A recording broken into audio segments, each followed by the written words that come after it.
নতুন বাংলাদেশ গঠনে জুলাইয়ের যে ব্যাটল গ্রাউন্ড আছে জাতীয় নাগরিক পার্টিতে ওনারা ঐক্যবদ্ধ হয়েছেন। আমরা ওনাদেরকে আন্তরিকভাবে গ্রহণ করবো ইনশাআল্লাহ। আজকে সাথে সাথে আল্লাহর কাছে এটাও প্রার্থনা করব, আমরা যে লড়াই গত 17 বছর ধরে ছিলাম, যাতে ভবিষ্যতে যদি কেউ ফেসিবাদ বাংলাদেশে নতুন করে কায়েম করার প্রচেষ্টা চালায়, তাদের বিরুদ্ধে যাতে লড়াইটা আগামীর সংগ্রামটা আমরা চালিয়ে নিয়ে যেতে পারি। সম্মানিত উপস্থিতি, আমাদের বর্তমান পরিস্থিতি 3টি লড়াই চলছে। যে লড়াইয়ের মধ্যে অন্যতম একটি লড়াই হল গণতান্ত্রিক লড়াই। আপনারা দেখেছেন যে ক্যাম্পাসগুলোকে অস্থিতিশীল করার প্রচেষ্টা চালানো হচ্ছে।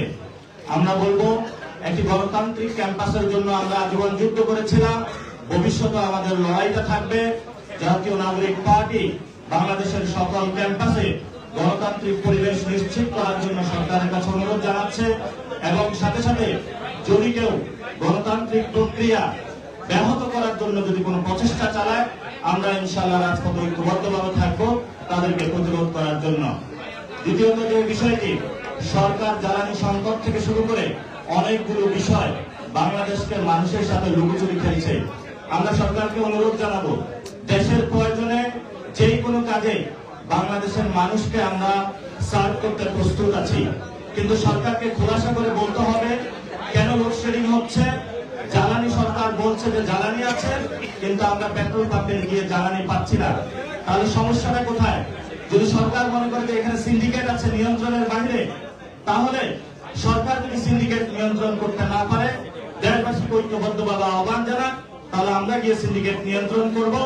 আমরা আশা করি যে সরকার জনগণের সামনে এই বিষয়গুলো খোলাসা করবে, যাতে জনগণ দেশের এই ক্রান্তিকাল মুহূর্তে, এটা শুধু বাংলাদেশ না, বৈশ্বিক ব্যবস্থা একটি পরিস্থিতির মধ্যে দিয়ে যাচ্ছে, যে ইমার্জেন্সি ক্রাইসিস গুলো জ্বালানি সংকট রয়েছে, ইনশাআল্লাহ আমরা আশা করি ঐক্যবদ্ধভাবে মোকাবিলা করতে পারবো।